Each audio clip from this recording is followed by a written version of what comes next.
What's happening, friends? Welcome to another live Thursday edition of Syracuse Sports. You got Brent Axe, syracuse.com. You got Chris Carlson, syracuse.com. And we no longer have basketball to discuss when it comes to the Syracuse Orange, but we've got plenty of roster building and a anticipated offseason, to say the least, Chris. Certainly one of the more interesting offseasons Syracuse basketball has had, maybe ever, is upon us here. Welcome to portal season.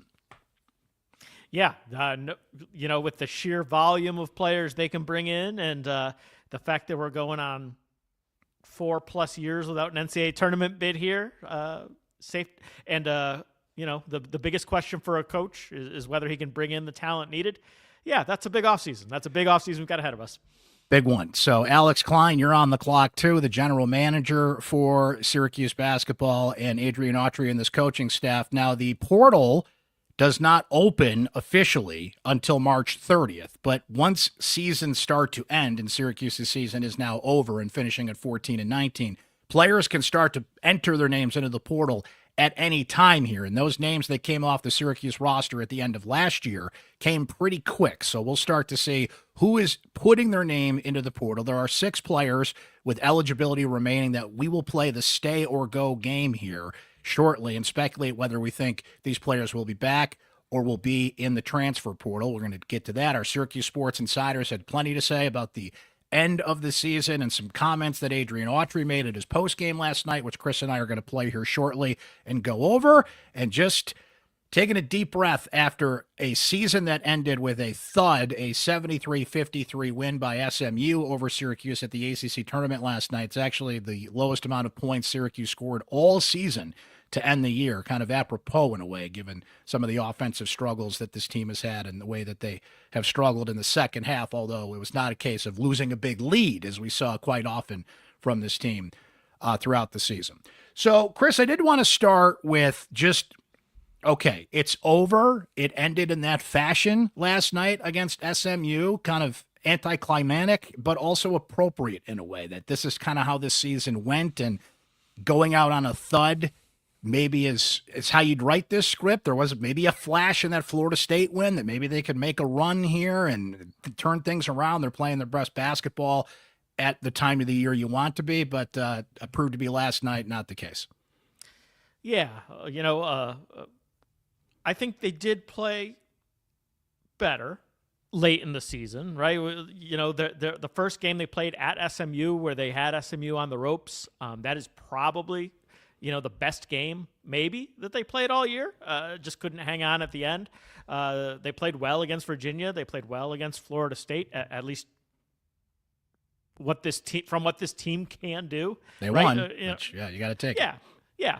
But in the end, they played a team that was built through the portal and did the portal well, and did the portal much better than Syracuse did. Yes. And it showed, right? I mean, that is what we saw, and that is how the season ended, and that's probably right.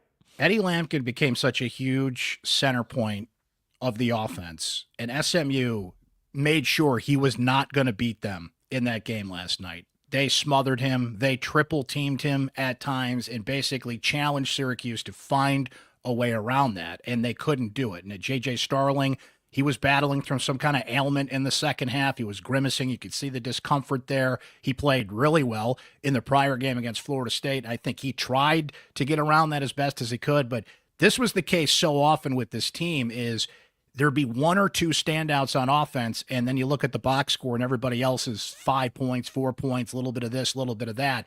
Not enough of 4 or 5 guys in double figures through the season. So that was a smart defensive strategy on SMU's part, and I think it brings to question, like, going forward, and it's going to be a completely different roster next year, and they need 2 centers with both Eddie Lampkin and Naheem McLeod moving on. What is plan B? What is the strategy when one offensive set, one offensive philosophy kind of gets shut down? I think that's something that a lot of fans were looking at this year, trying to figure out just what is this offense? What are they trying to accomplish? And when things kind of break down, where do you go from there? So now you got a completely different roster that you're going to build. We'll see from these 6 guys with eligibility left who will come back. But, Chris, I wanted to play a couple of clips from the postgame last night because it had some fans buzzing today. And, look, we live in a soundbite society, right? you see one clip, 1 minute on social media, and you're like, wait, what is that? And it can fire people up. So we want to give full context here. We want to play the question and the answer on a couple of different things that Adrian Autry said last night. And as always, you can find the whole press conference on YouTube. I would encourage you to watch the whole thing, get the context of all the different questions that were asked and answered. Just to, kind of reiterate, we're not just picking out clips just for the sake of getting people fired up, but these were the ones that really grabbed some attention from what he said. So the first one I wanted to play, this is a question from our colleague, Donna DeToda, to Adrian Autry in the postgame last night. Let's play. Adrian, you're an SU alum. You played there. You coached for a while, and now you're the head coach. How emotionally difficult was this for you this year to have a year where you had such a struggle to win games?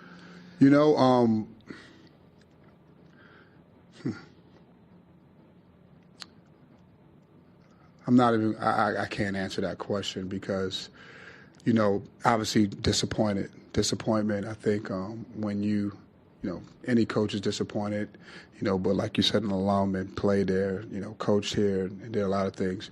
It was a little disappointing, to be honest with you. Going through some tough times.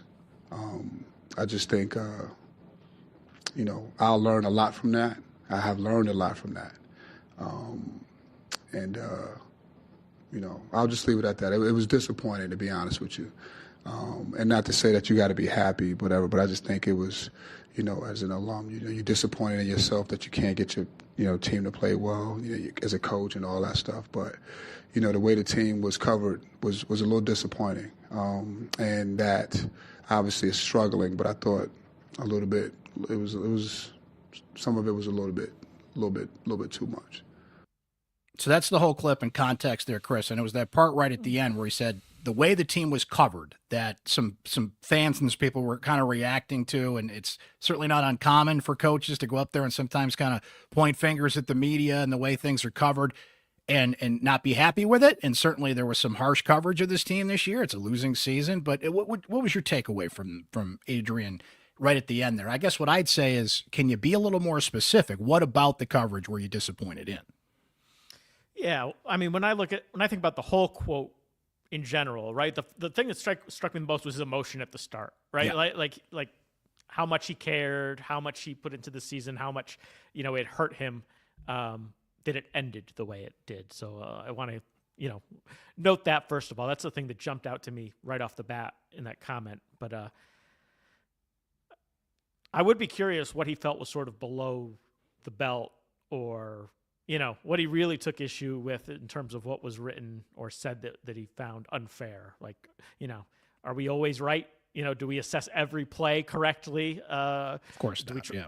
Of course not. Do we try? Yes. Do we get it right all the time? No. But yeah, I am sort of scratching my head in terms of what he read that it might have struck him as like completely unfair or below the belt. Like I think the media locally generally has been pretty fair this over the course of the season. It's one of the worst years in Syracuse basketball history. It just is, and the coverage is going to reflect that.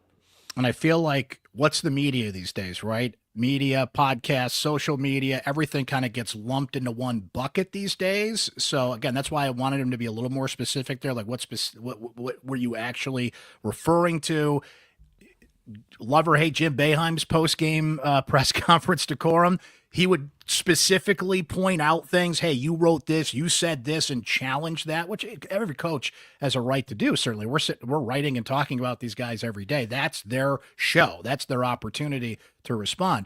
And not knowing the answer is fine. Like, to be there 10 minutes after a loss, the weight of your season being over is starting to hit you, right? These guys are so immersed in X's and O's and game planning. They don't go into the mind frame of the day being like, I might have to talk about the end of the season after this. They think they're going to win, and they have to believe they're going to win. So not knowing certain things, I think, is fine. But if you're going to call out the coverage of the team in this case specifically, it'd be like me asking a question about, hey, you played bad basketball today. Can you describe that? Now, you got to be a little more specific. Hey, in the second quarter, you did this and ran this play, and you want a specific answer on certain things. So I guess that would be my response to that, and he has every right to push back on how the team was covered, but again, I don't know what you would expect, given this is one of the worst seasons that a lot of people have seen in their lifetimes. And I'm not exaggerating there. This is the most losses that Syracuse has had since the 1961-62 season, when they went 2-22. So how we cover it, how we write about it, again, we're not always right. And I'm in the opinion business, and we have some strong takes on this podcast and in my column and other places, social media. You can kind of certainly put some strong takes out there. So I guess that would be my thing. And that generally, Chris, just doesn't go over well with a fan base, right? When the implication there is that you're looking at the coverage of the team, whatever in his eyes that is, and not blaming your losses in the way you played on that, but even bringing that into the conversation. There was a point in that clip where he said something along the lines of, that's all I'll say about that. And he probably should have stopped at that moment and not brought it in if he didn't have a more specific example. I will say this, right? We do live in a world where the media is often what is written and then the public reaction to what is written. And those are two different things, right? Like we write something and then if the response to it is very over the top, and it has been hard. I could never do Adrian's job. And it's tough. And, it would break me. I would not be able to handle the public criticism. Being completely honest, me as a person, I couldn't do it. So it has to be really, really hard, to know that social media conversation is going on around you. And I wonder how much of that gets lumped into, the media coverage, right? How much of it is the response to the media coverage in addition to what was initially written? But that's the gig. That's what comes with being the CEO and being, when you're the head coach, you're also the head spokesman. You speak for the program more than anybody involved with it, more than the athletic director, more than the chancellor, more than your star players. You are the head spokesman, and that's the gig. You got to sit up there 10 minutes after a tough loss. And again, sometimes you don't know the answers. And if you don't, that's fine because it's 10 minutes after the game. Here's a clip, though, I had probably more of an issue with. So let's play the question and the answer. Hi, I'm Teddy Caputo with Newhouse Sports Media Center. So as we've discussed, the loss is a lot to process at the moment, but Syracuse has a loyal fan base that sticks with the team through the highs and the lows of this season and just throughout the program's history.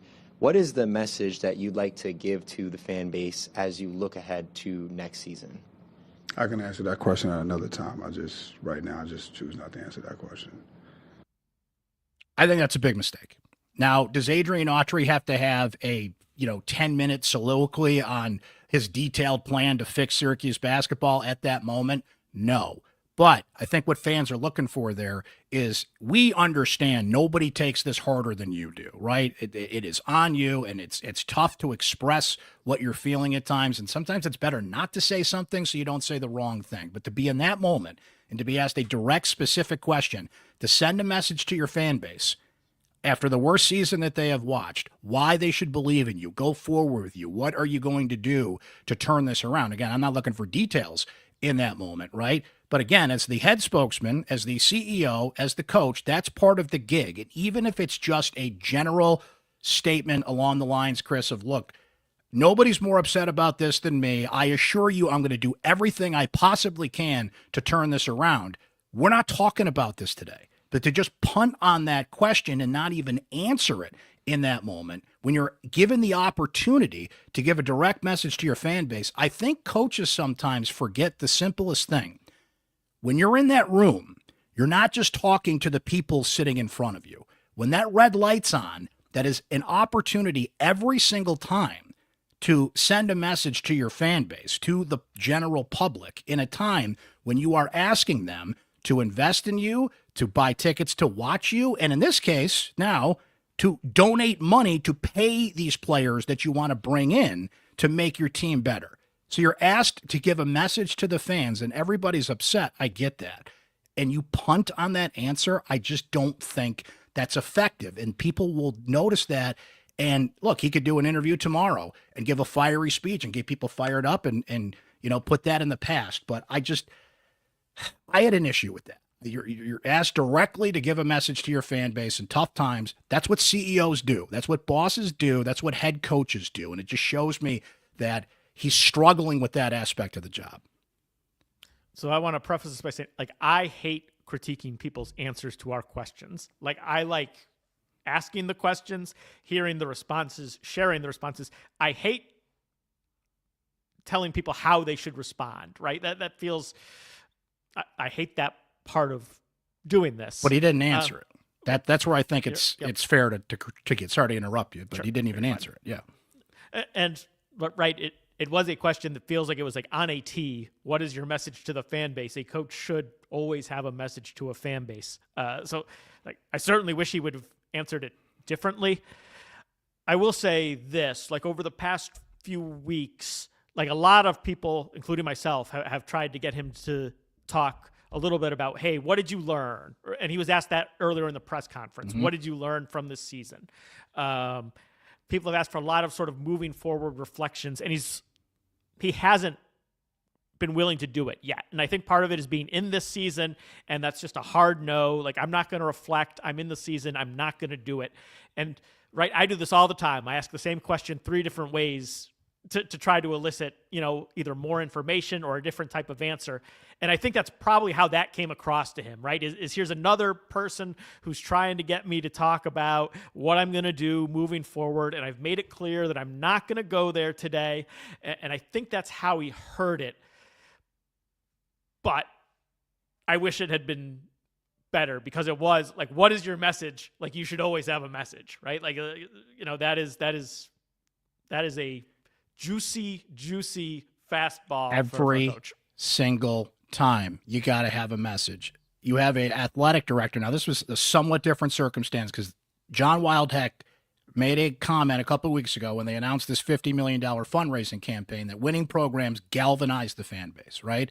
But if you're going to use that term and you're trying to get people to donate money to invest and make this thing better and be engaged and excited after a 14-19 season, one of the worst we've seen, that message has to come from, again, the CEO, the head coach, the boss, every single time. That's not very galvanizing to tell your fan base, I'll get back to you on that. Like, you cannot do that in this day and age, right? So, and again, tough to do 10 minutes after your season ended, but that's what comes with the gig of being a head coach. You have to be the one. It's a very lonely spot in that chair to give that answer in that spot. One more clip, Chris, and then it's going to lead us into the conversation we're going to have here. So everybody's kind of wondering now in the portal era, who stays and who goes, right? Everybody seems to be a suspect in this case. You just never know. There's always some surprises.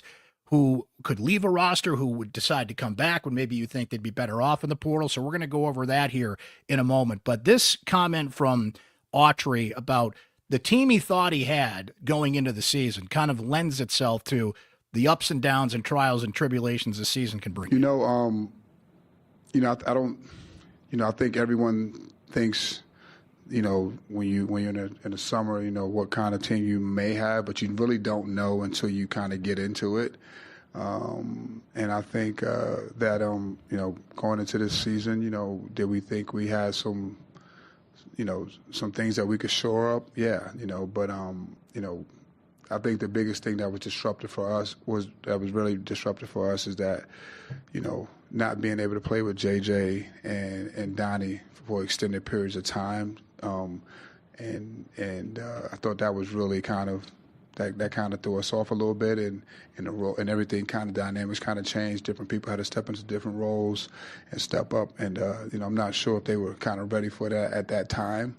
But we had to adjust. I think every coach could tell you, that you think you have something until you start the season, and once the season gets rolling, you got to make adjustments and try to address whatever it is to make the changes you can as the season goes along. And now we're going to spend, I think we lost Chris there shortly. We'll get him back here. I think he's having an internet connection issue, but we'll get Chris back on here shortly. That's the gig, right? You build in the portal, you look at your roster. Do we address our needs? They got a center. They got a couple players that had a lot of experience. Yes, you had to upgrade them from Hofstra in Jaquan Carlos's case, from Georgia State in Lucas Taylor's case, from Delaware in Jair Davis's case. Eddie Lampkin comes from TCU to Colorado to Syracuse Power 4, Power 5 level program, which is ideally what you want to get whenever you can out of the portal. But think of how fierce the competition's going to be for those level players in the portal. So do you have the budget to go after those guys? Do you have the connections to go after those guys, right? So again, Alex Klein, the new general manager for Syracuse basketball, kind of on the clock in that situation to go out and do it. But then Donnie Freeman gets hurt. Then J.J. Starling gets hurt. I mean, reverse the order. J.J. out for 7 games. He comes back. Donnie Freeman in that same game gets hurt, and you lose him. Now, I think we got Chris back here.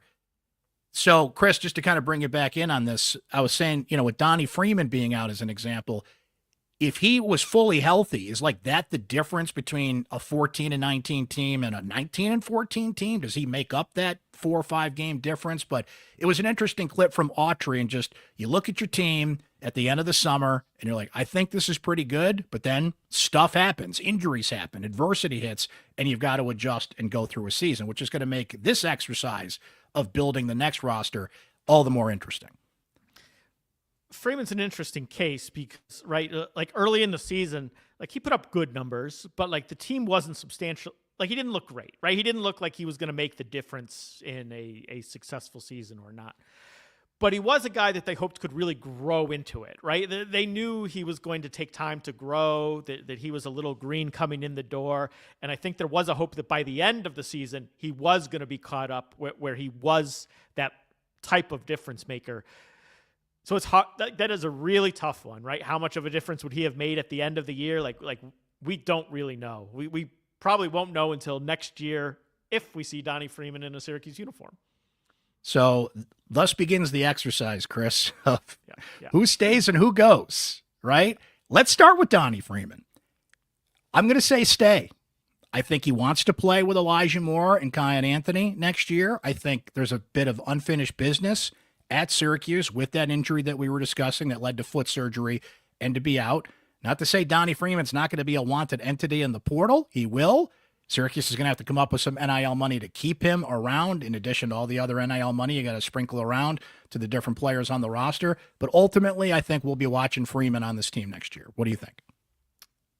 I think so too. I think the really interesting question with him is whether Syracuse has the NIL to pay sort of 2 elite power forward prospects with Sadiq White coming in. Now, you do usually get a discount on guys coming in from the high school level because they're not proven yet. Donnie Freeman probably didn't blow up enough this year to where he can go on the market and pick his spot the way that Malik Brown did. But certainly everybody knows he's full of potential, right? I mean, he was on NBA mock draft lists in the first round before this season started. So, if he went in the portal, you've got to think that there would be some bids. So I do think that's an interesting question for Syracuse and might be very telling because this is a team with a lot of holes. Like you said, they're going to have to pay money in a lot of different places. Can they afford to do 2 power forwards, 2 guys at the same position? Or do you think Donnie Freeman can play a lot of center, and you're paying for sort of 2 positions that way? Next guy on our list, somebody who's been through the portal process once before. He comes home, J.J. Starling. JJ is really interesting. I think so. I think he'll stay because he came here for a reason. He came to play for Adrian Autry. It is his home. I think he cares about that. But he's such an interesting player in terms of what the price is for him, and that price has to be right because he is the 7th leading scorer in the ACC this season. That's really, really good. But if you look at efficiency metrics, right, like on KenPom, you look at players that use 24% of their possessions. There's 21 of them. He was the least efficient player on that list. His shooting percentage, I think, is the 9th worst out of the top 50 ACC scorers. So, there were times when he was able to get to the rim. He has that ability, you can use that, but he has to play differently next year, right? His role has to be different. He has to take smarter shots. He has to play some defense. And if you're Adrian Autry, whether you bring him back, I need to answer 2 questions, right? Will he play? If I change his role, can he be better defensively? Can he give me a little bit more on that end? And then with some of the contested shots he took this year, does he know those are bad shots and just he felt he had to take them because of like how the offense was working and the other shots they were going to get? Or is he going to take them regardless? Because you need those shots to go away and you need them to be better shots for his teammates instead of a lot of shots for JJ Starling. But they're like, I'm not blaming that on JJ, right? There's a good chance that that's just the chemistry, that's the team, and he can do, and that he can become a more efficient player through the people around him. But they have to know that he will do that. Excellent case there. I agree. I think we'll see him back, but there's going to have to be some adjustments into next year, which is tough to do for a veteran player, right? But if that's what's best for how that offense is going to flow next year, you mentioned how much better he's got to be defensively. There's a lot there, but ultimately I think he makes that commitment. Chris Bell. I think Chris Bell's going in the portal.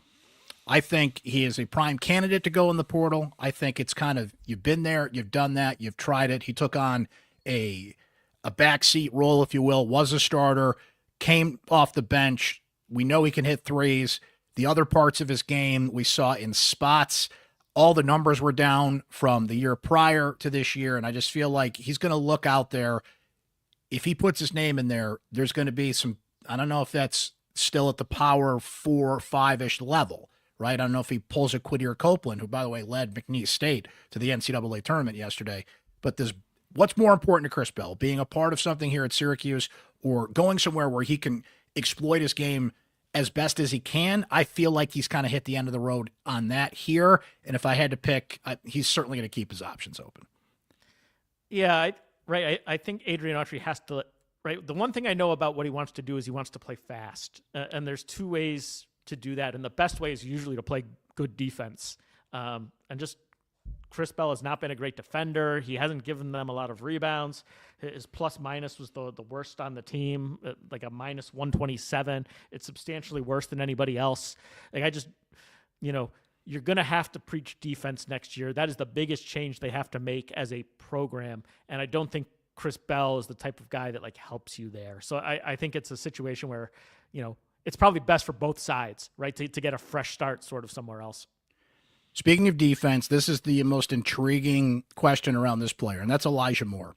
Elijah Moore came in as one of the more active three-point shooters out of high school at Syracuse, saw limited minutes, and the reason he saw limited minutes through the year was his defense. Really struggled to adapt defensively to not only ACC level and non-conference play. Then, of course, he got the injury at the end of the year, which took him out for a time. He could be working on these things, right? So can he get better defensively? Can he make the commitment defensively? And that's a guard rotation that is going to have to make some adjustments next year. He kind of feels to me, Chris, the guy that could go.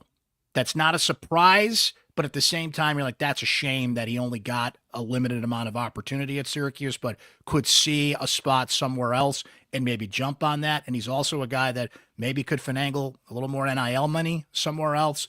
So if I had to pick between the two, I think he goes, but I wouldn't fall out of my chair either way. What do you think? I think I agree with that.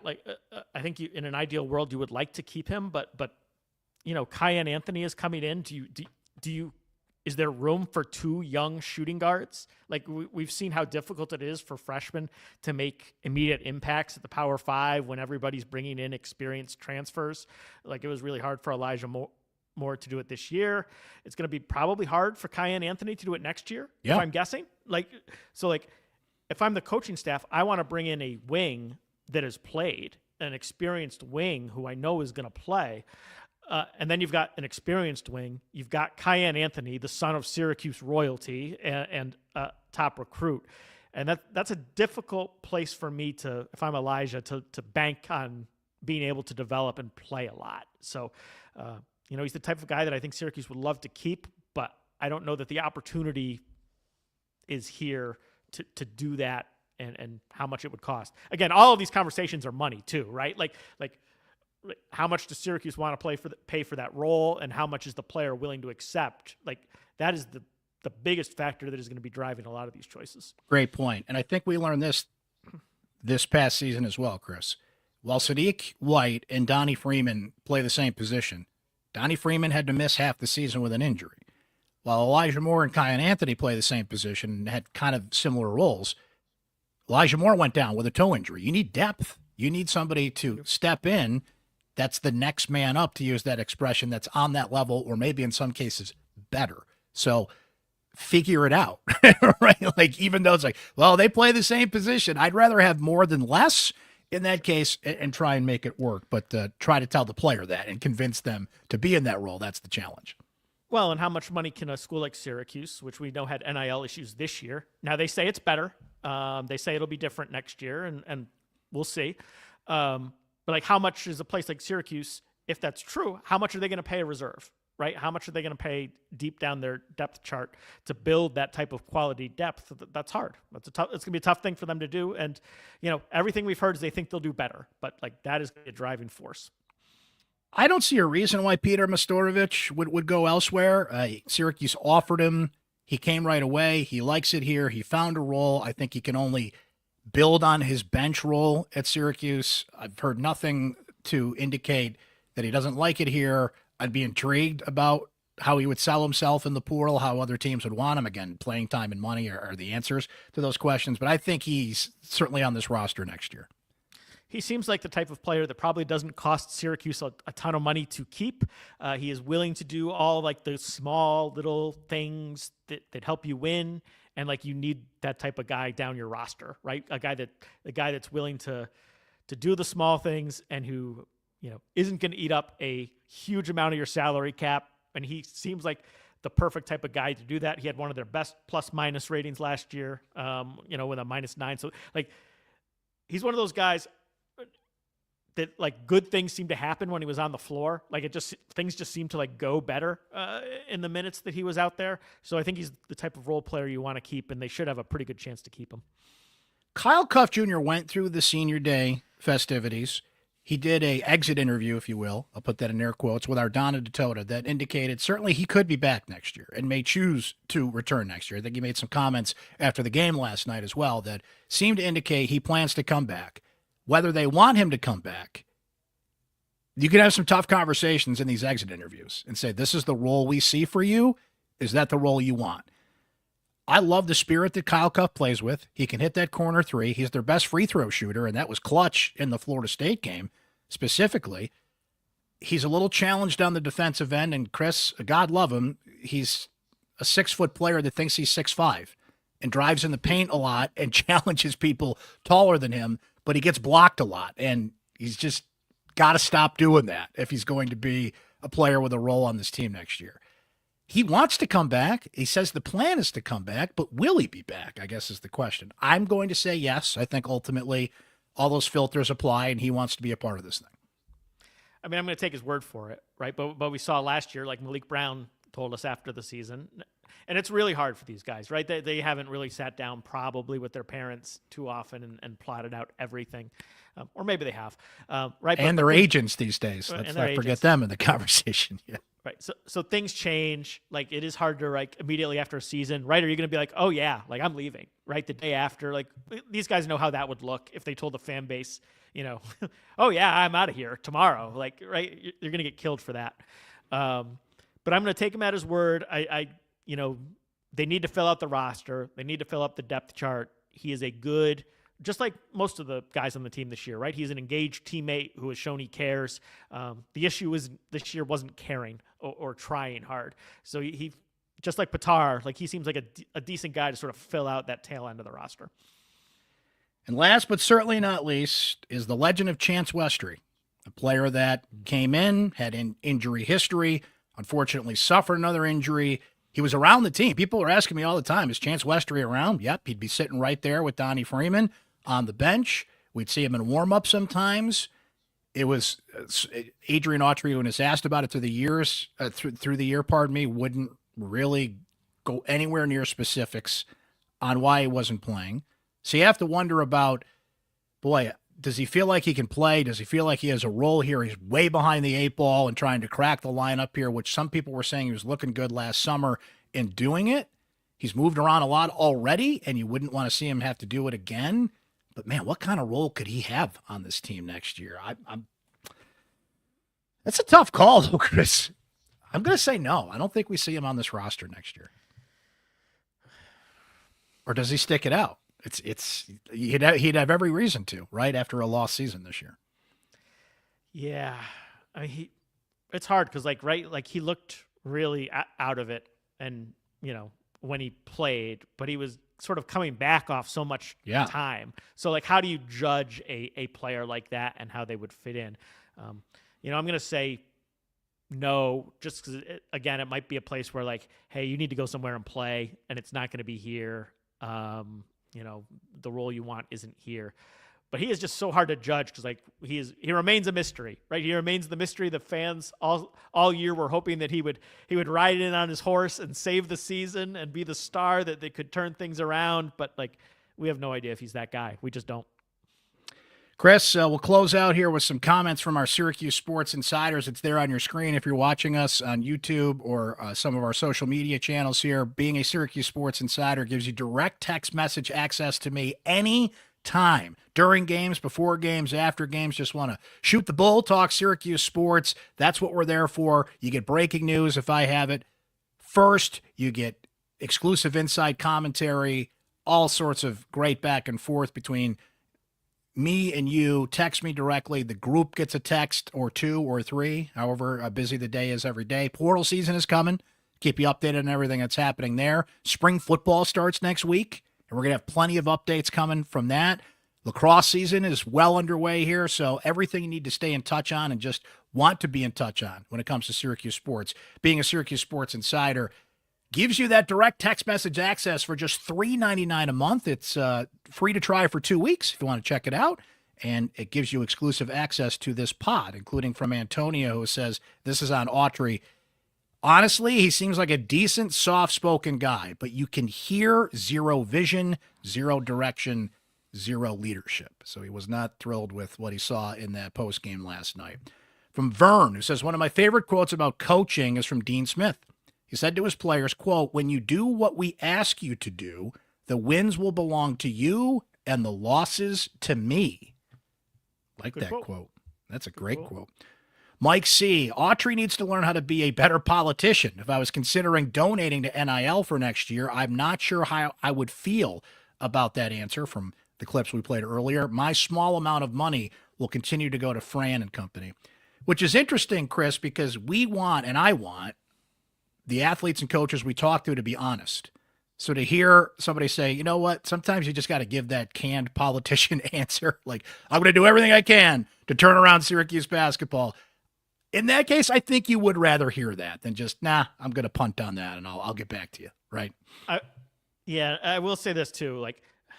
I know we all judge the press conference. I am guilty of it too. We don't see a whole lot. We see them play and we see them at the press conference. And obviously the on-court results haven't been good. And, the press conference wasn't great either. But the press conference is not judge him on the coaching. Right.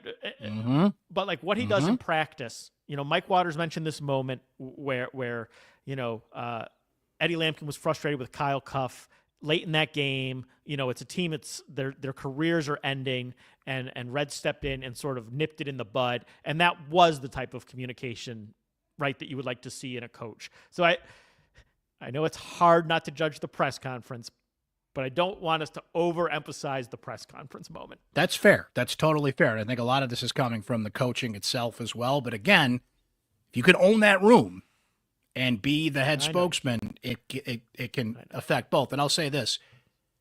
I get what players and coaches say sometimes when they're like, well, you're not at practice. You don't see X, Y, and Z. Okay, well, then let me see it. I'd love to come to practice, right? Open the door. Open the curtain. Let me see what you're talking about, as opposed to me taking your word for it. That's always my response to that. That is a fair point too. We'd love to talk about how we coached in practice, but we don't see practice. That's true. Mark S., I feel like we're used to hearing these kind of answers from Jim Boeheim. Doesn't really bother me, though. I'm actually encouraged to see some fire from Autry. I know he's a competitor, but I don't feel like he's shown much fire this year. Maybe he's trying to maintain an even feel, but hey, Red, get pissed off. From Brian, who says, he sent me this question, Chris, and boy, I said, I'm going to bring on a smart guy like Chris Carlson to answer it. Oh, God. He says, in the sense of what came first, the chicken or the egg, are Syracuse fans fair weather by nature, or has the university done things that have created fair weather fans? Ooh, that's a heck of a question there, Brian. That's a great question. Listen, when you are trained as we'll use basketball as an example because football has just gone up and down the chart. When you are trained to watch a program that wins 20 games every year and the standard is to go to the NCAA tournament and you could set your watch by it for a 30-year period, I would probably go with the latter on that they are expected to win, to the fan base to attach itself to certain names and stars and players that come and go, and like, I'm going to get a return on my money. And then all of a sudden in the past 4 or 5 years, when that hasn't happened, those are the first fans to go. Right. So in a great question, I'm going to go with the second part of it. I will say this. I do think, and I know people hate when we talk about the weather, but like, I do think that our weather environment breeds a little bit of fair weatherness. And I get it. Like, there's only so many good weekends to go around, and the winter is miserable. Like when I am home from work, I am home from work. I am not going back out to go to the Dome after I am home unless it is worth it. Unless you make it worth my time, I am not doing it. So like, right? Is that being fair weather, or is that just like, hey, like I got to value what's going on here, and I got to do what makes me happy because our lives are hard enough. Lives are hard enough. Weather, kids, job, people have lives. And to go up to that Dome it's a process. It's something. It's not just like on a whim, like, hey, let's go to the game. You got to plan these things out, and it's a whole thing. Keith B says, I think the most important thing Syracuse needs next year is a point guard who can defend and keep the opposing point guard in front of them, adding it's going to be hard on any defense on the point guard being constantly blown by, and the team is effectively playing 4-on-5. Chris, we've mentioned it in a few pods before this. We'll certainly mention it again. We don't know who's in the portal, but we do know the position Syracuse has to attack in the portal. And Keith just nailed it. Point guard, and not only do you need a center, you need two, because you're losing two centers, and we learned you need some depth at that position. Those are the high priorities in the portal, for sure. And I would like to see a wing. Like I would like to see a veteran wing, right? If there's leftover money, if you still got, something to spend, that would be nice too. We know about Sadiq White and Kyan Anthony. We don't know so much about Luke Fennell, the Australian prospect. I know he's 6'6". I know he can shoot. I know he can play both positions. But can he step in right away? He's played some pro ball in Australia. But can he step in right away and have a role? I know Aaron Womack, who's also 6'6", by the way, has scored a couple of games over 50 points at the high school level he's playing at. I've seen that come across my Twitter feed. I've watched the film and seen it. Do either one, and I don't know this, I'm asking rhetorically, do they fit that third thing you mentioned, that wing, that extra guy? They can play right away. We didn't know Peter was coming in till very late in the process. Like, are they filling a role that this team needs, and we just don't know it because we haven't seen enough of them? Like, that's going to be intriguing to see how they step in, both as freshmen technically and young guys, on a team that has two also top 50 freshmen that you're leaning heavily on in an era where Rick Pitino says, I'm not even recruiting freshmen anymore. So it's going to be fascinating to watch. Part of why I want that veteran wing, right? Like you can't, I know Kyan Anthony is full of promise, but I don't want to rely on that to be my starting small forward. Plenty to come here, friends. The basketball season may be over, but portal season is wide open. I mentioned it a moment ago. Spring football starts next week. You know what St. Patrick's Day is, football fans? It's Pro Day in Syracuse. So we'll keep you updated on that. I mentioned lacrosse taking the weekend off, Chris, but they'll be back at it with 2 games next week, and they're really chasing down a Final Four bid and a team that got a huge win over Johns Hopkins last week. So there's going to be plenty to discuss, not only here on the Thursday Live Pod. We would encourage you to subscribe, Spotify, Apple, YouTube, to keep up not only on this show, but Syracuse Sports as well, and on the Syracuse Sports Insider text line to keep up on all of those things going on as those things ramp up while the basketball season itself ramps down. But here comes the silly season, friends. Get ready for that. In the meantime, Chris, we'll talk again soon. Good luck filling out your bracket next week. It's Selection Sunday coming up here. Enjoy your weekend, and appreciate your time and your insight as always, my friend. Yeah, we'll tell people who not to pick. Don't pick whoever I pick. Sound advice, my friend. Sound advice. Thanks, everybody. We'll talk to you next time here. This has been Syracuse Sports.